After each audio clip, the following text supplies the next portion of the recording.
但係嗰個 mon 真係好貴咯，幾錢啊？10萬蚊未打稅，即係打埋稅，我諗要20萬到咯。唔係，我直頭發明咗門生意啊，即係生產能源嘅生意，就係攞啲山沖落車，咪攞啲車沖落山。買得90幾萬，好似呢一架嘅電動車就唔好慳我2萬幾蚊，買埋個 air suspension， 否則賣出嚟啦。係啦，即係否則唔好買啦。原來個腳踏係會自己沉落去嘅。Edmond 啊，電動車有一個 myth 咧，我一路都想試下。今日我哋有機會啦，因為今日得閒。呢架係 EQE SUV， 一架電動嘅 SUV 啦。係啦，350嘅 4MATIC。冇錯。咁個 myth 就係咧，如果我喺山上邊，一路唔俾電俾油順流落去，當我而家喺呢個大帽山嘅山頂巴士站啦，一路流到落去石崗軍營對面嗰個小巴站啦。咁我睇個 Google Map 咧係大概4點幾 kilo 嘅，全程用 regen， 即係我可唔可以令到佢賺到4點幾 kilo 嘅？哦 ，OK。咁如果得咧，就係咪我行4點幾 kilo 之後留翻4點幾 kilo， 咁我咪光合作用，唔使叉電咯？自己餵自己啫。係冇錯冇錯。我哋試下好唔好？好。而家係255 kilo 啊！我嘅目標係落到山有260到啦，260啦，係啊！我覺得你會失敗啦，試下咯，因為我覺得會再多啲，咁咪發達，賺咗啊！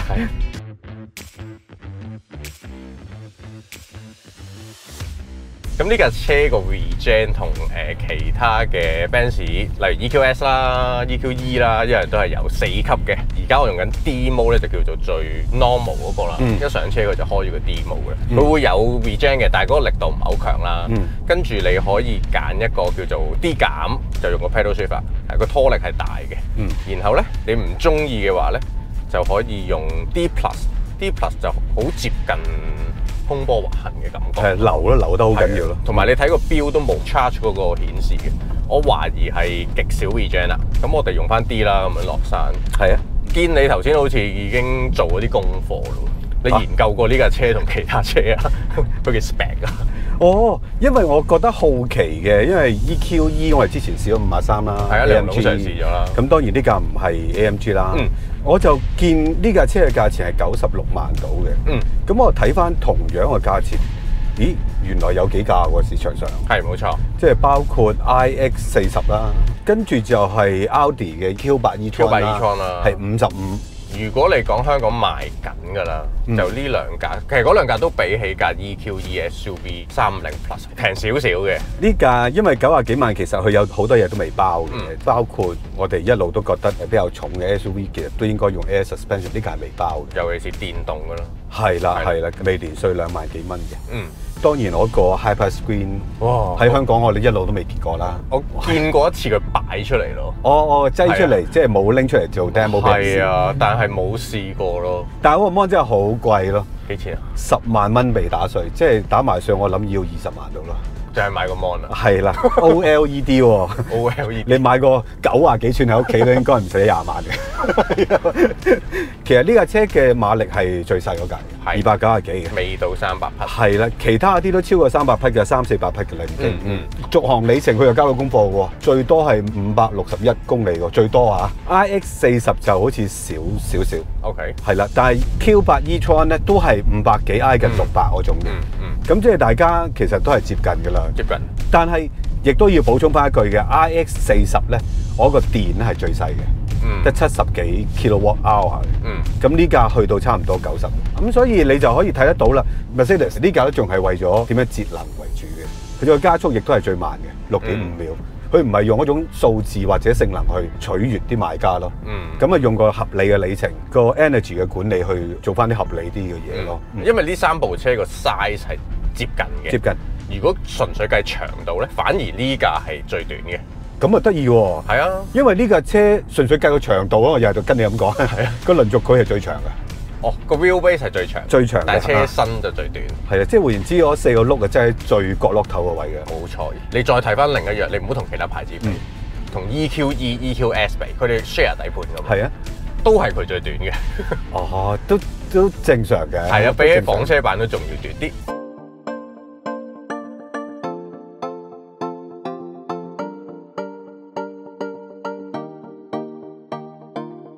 嗱，我都話你會輸㗎啦。點解？而家已經261啦，已經261，係啊，都仲有好一段距離喎。仲有我諗1公里到啦。咁我咪賺錢？你上翻山就唔係4點幾公里啦。好啦，我哋試埋一陣落到去上翻山會變翻255，冇可能，回歸基本步，冇可能。OK，哇！你賺咗啦，真係買鋪大細，除咗賠你嘅本金之外，唔係我直頭發明咗門生意啊，即係生產能源嘅生意，就係攞啲山衝落車，咪攞啲車衝落山。好，而家嚟到小巴站，結果咧262喎，多咗7 kilo 喎，即係我行駛咗4點幾 kilo，就賺咗7 kilo 嘅數字嚟嘅啫，其實好唔科學嘅。其實數字嚟基數嘅啫，大佬。冇錯，係啦，篤數嘅啫。你上翻山就唔係呢個水平㗎啦。好啊，我就試下上翻山會唔會變翻255。好啊，好啊。你都幾難有地上山，我話俾你聽。好重啊！架車好重啊，因為用到咁大嘅電，譬如 Q8 e-tron 都係大概2噸5。RX40 就輕啲啦，2噸4左右，都係輕呢一架100公斤左右。所以你上山孭咁重料，你好難消耗好多能量嘅喎。嗱，已經冇咗1公里，但係你行咗幾百米啫，驚唔驚？我問你。應該搞唔掂嘅，算啦我哋。我覺得會低過255咯，低過25應該係嘅，係啊。好快咯！行100米又唔見咗1公里，話你死未？大鑊259啦，而家去到。好啦，我投降。所以頭先喺大帽山揸呢架車嘅時候，我就覺得架車重影響好大。係啊，上次試 EQE 都覺得佢重嘅，但係感覺冇呢架咁重。唔係話佢實際嘅數字重好多，諸如此類，唔係，而係因為你個重心高啊。重量分佈啊。係啊，房車嗰個 balance 真係好啲嘅。我覺得個重量嘅影響咧，係上下身各自都有唔同嘅感覺。頭先快揸嘅時候咧，車底係好定。係，其實呢個係一個特性啦，佢壓得好低，壓得好平，咁你個 footprint 又大，所以個動作去下身咧係完全做到嘅。但係上身就會有好多你剛才講嗰啲前前後後啊，左左右右啊，但係又冇乜 roll 喎下身，係咁就好似有少少甩甩地嘅感覺。係咯，總括嚟講，好似大帽山呢啲路，你揸快少少，佢唔會好瀟灑咯。係，咁你話係咪好笨拙？其實睇你揸咩速度。係，你越揸得快就越笨拙。係，咁當然你見佢都唔係好想同你咁樣玩啦，咁你咪放慢啲咯。OK， 係啊，啱啊，啱啊。其實 EQE SUV 我諗個用意原本都係代步車，但係舒服嘅。尤其是呢架係350版本啦，又冇裝過 Air Suspension。我諗裝咗 Air Suspension 成件事會再好啲。好啲嘅，因為呢個彈弓咧焗住真係要可能個 K 數要 set 硬啲啊，係撐翻住架車啊，係咁啲動作就自然實得嚟又明顯啲嘅啲動作，即係冇咁多 buffer位啦已經。所以買得90幾萬，好似呢一架嘅電動車就唔好慳我2萬幾蚊買埋個 Air Suspension， 否則賣出嚟啦。係咯，即係否則唔好買啦。雖然我哋冇試，但我都幾肯定應該加，值得加。因為我哋試咁多款嘅同類 SUV， 大部分都係 Air Suspension 嘅，咁用咗之後真係解決好多問題嘅。係，冇錯。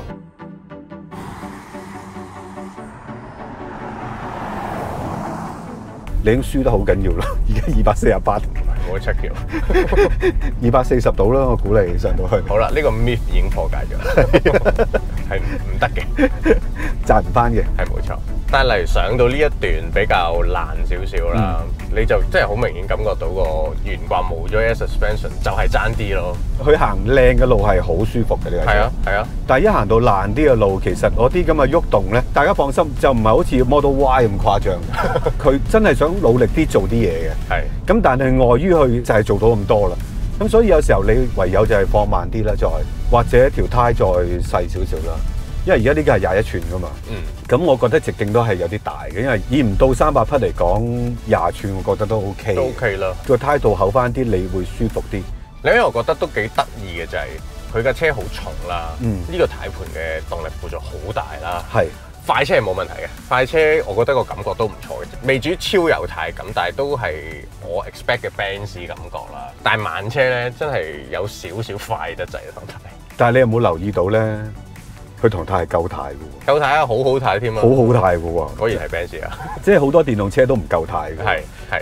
至於點解唔夠軚，我哋呢一個另外一個 myth 咧，我哋可能揾阿老 Sir 再研究下，留翻俾佢。係啦，做學堂先。好啊，我自己就覺得你當佢一部好重嘅 SUV，有扭力嘅 SUV。係啦，但係佢唔係好快嘅，俾你個感覺就算用 Sport Mode 快唔到幾多㗎，我覺得。個感覺係一來條胎已經呱呱叫咧，你唔敢快㗎啦開始。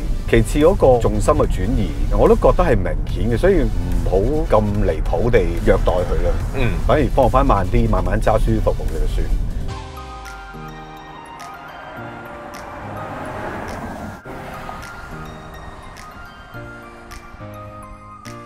你有冇留意到咧？呢架車個迫力係有少少奧妙喺入面。人體之奧妙。上次我同阿老 Sir 試嘅 EQE 53，就已經覺得 brake 點解好似時時有時，佢唔係真係冇嘅。係即係點解我原本都係呢個距離嘅？你知我揸幾廿年車，其實踩呢個深度你就知道有咩力度㗎嘛。大概啦，成日變化呢個比例，我哋嗰陣時都估 iBooster 可能個運算。係佢哋有自己一套。今次睇得清楚啲啦，原來個腳踏係會自己沉落去嘅。係，其實當年我去試 EQS 嘅時候已經發現咗呢個問題。係點解我擺隻腳落去 brake 嘅時候唔見咗嘅？原來縮咗落去。以我嘅理解啦，我估計廠方個諗法咧，應該就係成個迫力行程上邊呢一節咧，係咪都係 regen 嚟嘅？就算你而家係用最輕嗰個 mode 嚟 D 加。你踩落去呢一節咧，佢都係用 regen 去減速嘅。當佢去到下邊呢一節咧，先至係用真迫力嘅。咁所以你一路轉嗰個 regen 嘅 mode 嘅時候咧，佢就喺上面嗰一節度改變啦。所以好似今日喺大帽山揸咧，即係有多時我哋落山重少少 brake 啦，你係感覺到哇得唔得啊？你必須要將個 regen 都轉埋過去 D 減，係，否則嘅話你會有一種莫名其妙嘅不安全感。啱啦，呢樣嘢可能再印證咗我講嗰樣嘢啦。因為咧，佢真係重嘅架車，你要收到咧，唔可以淨係靠個 regen 嘅，一定要落埋個真迫力嘅。係，如果我哋係用 D 咧，頭嗰陣真係可能淨係用到 regen 嘅啫。咁到踩到再深啲，先至係真迫力嘅時候咧，所以用 D 減，我哋第一腳踩落去已經係真迫力啦。係啦。咁但係你個行程又短咗喎，因為佢縮咗入去啦嘛。咁你要踩得幾 Supercar 嘅方法先得㗎啦，係要幾狠先得㗎啦。總之你落山就最好轉埋個 regen 係最勁啦。咁就你就覺得舒服啲嘅成個人。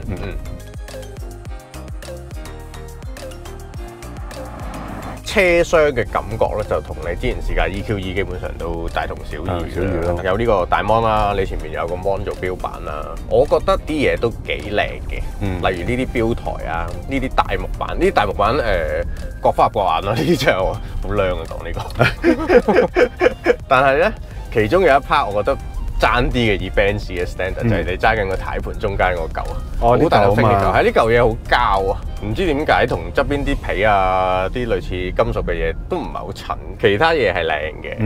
咁空間上咧，前座冇咩好講啦，後座咧眼望上去咧，我覺得唔夠架 iX 大嘅。但係剛才我哋同事 Kenneth 坐咗落去咧，佢又有少少睇法喎。我哋而家睇下點。好。咁你覺得後座嘅坐姿如何咧？我又覺得 OK 喎，因為我上次坐過架 EQE 嘅。係喎，你都坐過。係啦，咁上次 EQE 嗰個坐墊啦，同個椅背咧係一個好似個兜咁樣嘅。咁坐落係有少少怪嘅。但係呢架咧坐墊就冇架 EQE 咁兜啦。個椅背其實都幾貼我嗰個背脊嘅。OK。唯一有個唔係好舒服嘅位就係我覺得佢係頭枕啊。個頭枕咧，而家係有少少突出嚟嘅。係啦，咁令到我坐落去嘅時候咧，我條頸有輕微係向前烏前咗個頭。係啦，冇錯。但係個空間上係同 EQE 比，你有冇印象？有印象，好闊落呢架。呢架闊落啲喎。即係我而家前面啲腳位啊，係都好充足喎。OK。係啊。就咁望入去睇，我又覺得，咦，好似唔係好大架。但係如果你高過我添啦，你180以上啦。你唔係高啲咩？你高啲嘅。咁所以你都覺得闊落應該 OK 嘅。係。仲有一樣我想問咧，就係你剛才上車，你覺唔覺有啲困難咧？因為我就咁睇咧，後座坐墊好似都幾高下嘅，使唔使攬好大步？我又唔覺得好辛苦，但係頭先 Edmond 就話個步幅要好大啊嘛。係啊，步幅有啲大。唔知關唔關隻腳比較長先？咁啊係，你腳比較長。係啦。我哋下次揾個腳短啲嘅試下。咁大家聽咗阿 Kenneth 講啦，咁我自己都有啲睇法嘅，即係同一個底盤 EQE 變做 EQE SUV， 哇，真係好複雜。頭頂空間真係會好咗嘅，但係個座椅嘅椅背係比我想象中係冇好大嘅變化。即係 EQE 嗰個椅背已經係好直㗎啦，後座。咁呢架好少少。咁但係我都覺得佢直咗啲。同埋個坐墊係高咗啲，再加上 standard 已經係有個腳踏咧，唔使錢嘅，送俾你。係送俾你嘅，嗰個腳踏亦都令到你上落係有啲困難嘅，因為你要攬開個腳踏先至落車嘅。其實腳踏通常就俾你搭㗎嘛，係，但係佢就未至於例如我哋試啲 Land Rover 啊，或者其他再巨型少少嘅 SUV 嗰種個腳踏個級咁大，即係如果我隻腳踩落去咧，大概可能得1/3隻腳踩到個腳踏，咁又唔知踩好定唔踩好。唔好踩，落車唔好踩。上車真係嘅，因為你好容易咬柴啊。哦，都係嘅，因為你好細，即係得1/3個腳掌掂得到嘅啫。同埋你掂到又如何？你都要轉身。所以好難嘅其實。上車就好用。上車可以踩啊。不過好睇啊嘛。都好睇嘅，型啲咯，越野啲咯，係咪？呢個車又有咁多越野功能。係喎，又可以透明咁睇到地面，好似 Land Rover 嗰個睇穿牆啊！我睇穿咗你嘅啦。咁你慢速嘅時候着咗就可以睇到個車底咯。係啊，睇下有冇啲障礙物啊嗰啲咁。咁有啲好多啲傾側嗰啲數據。我諗到有咩用？有咩用啊？喺西貢有用啊！睇下有冇牛屎。咁又點？條胎唔好碌落去，俾牛屎。要好慢速喎。要好慢速。睇下有冇貓都得嘅，應該。都得嘅，係啦。但係咧，我覺得成架車有一個感覺就係好靜啊，好靜好靜。係電動車通常都好靜啦，咁但係通常電動車會突出咗一啲 white noise 啊，即係例如啲胎噪啊、車底嘅一啲聲啊，又或者一啲路噪啊。但係呢架就真係控制得好好啦。係啊係啊，其實幾架試咗嘅 Benz 都係做得好好嘅。EQE、EQS 都係做到好出色嘅一個車上隔音控制。係，不如咁啦，其實我帶咗嚿嘢嚟嘅，音背計。係咪叫分貝計？分貝計，音貝計。係我俾佢影響咗，因為佢嗰啲中文譯得好衰。係音景啊，音景啊，有一個叫音景就係轉唔同嘅聲，係 Star Wars 咁樣。係啦。OK， 好啦，我哋而家測試下呢段石屎路，呢段係應該係特別嘈嘅，特別嘈。睇下車廂嘅分貝。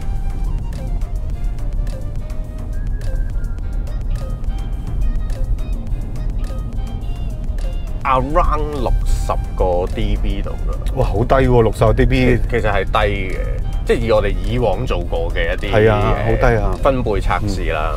我想試埋低啲嗰啲靚啲嘅路啊，因為我自己耳仔聽就真係覺得靜嘅，但係佢又未靜到有一種嗡嗡地嘅感覺，所以成個感覺係都幾 calm 幾舒服。嗱，呢度靚路，我哋試下。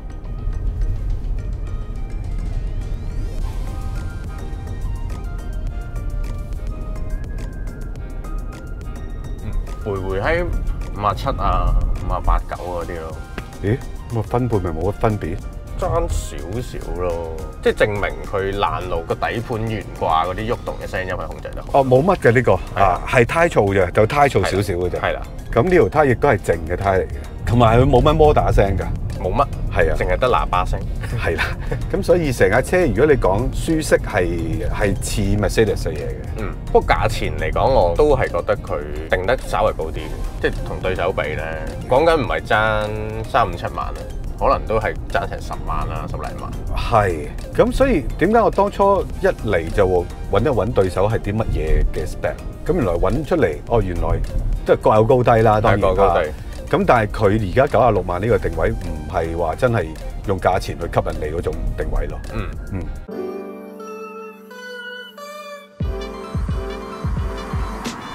嗱，而家兩架你都試過啦 ，EQE Family 嘅房車版同 SUV 版，你自己會有咩睇法咧？或者你有冇啲 choice 啊？其實如果你講揸嘅感覺，一定係房車會好啲嘅。但係如果你真係揾嚟用嘅 SUV 真係好吸引咯。佢行李箱大咁多，同埋下邊嗰格都可以擺到好多嘢。係啊，仲有就係後座個頭頂好明顯 EQE，因為好斜，好似阿龍 Sir 上次所講 fastback 尾。係啊 ，fastback 尾其實你冇辦法，個頭頂已經好貼個玻璃㗎啦。又或者咁講啊，同上一代嘅 EQC 啊，我哋都試過。上一代 EQC 都係靚嘢嚟嘅，不過就好明顯係未成熟嘅電動車。咁呢部咧又進咗一步啦，價錢咧，當然亦都進出步啦。唔係嗰陣時都唔平嘅，嗰陣時都唔平，過百萬㗎。係啊，咁你而家可能用翻當時嘅價錢就買咗叫做高一級嘅嘢咯。係，起碼個電嘅能力個里程都爭好遠啦，已經。嚟緊咧，其實我諗緊啊，而家咁多電動 SUV 咧，會唔會有啲比拼啊，或者嗰啲 group test 可以做下？哇，咁好多喎！好多啊！你有冇啲提議啊？你哋想睇邊個 cat 啊，或者邊部對邊部啊？我哋即管問下，有冇人借車俾我哋試啊？係啦，因為好多代理都冇車嘅，其實係啊，我哋交晒車嘅，係啊，個個都等。係啊，個個都喺度等貨其實。好啊，咁留言區話俾我哋聽啦，然後就記得未訂閱嘅，有冇未訂閱嘅？有嘅，睇咗唔訂閱啊？係啦，而家即刻撳嗰個訂閱掣啦，或者轉頭撳都得嘅，同埋撳埋個鈴鈴啦，跟住我哋嘅 IG、Facebook 都可以 follow 埋嘅。嗯，下集再見，多謝。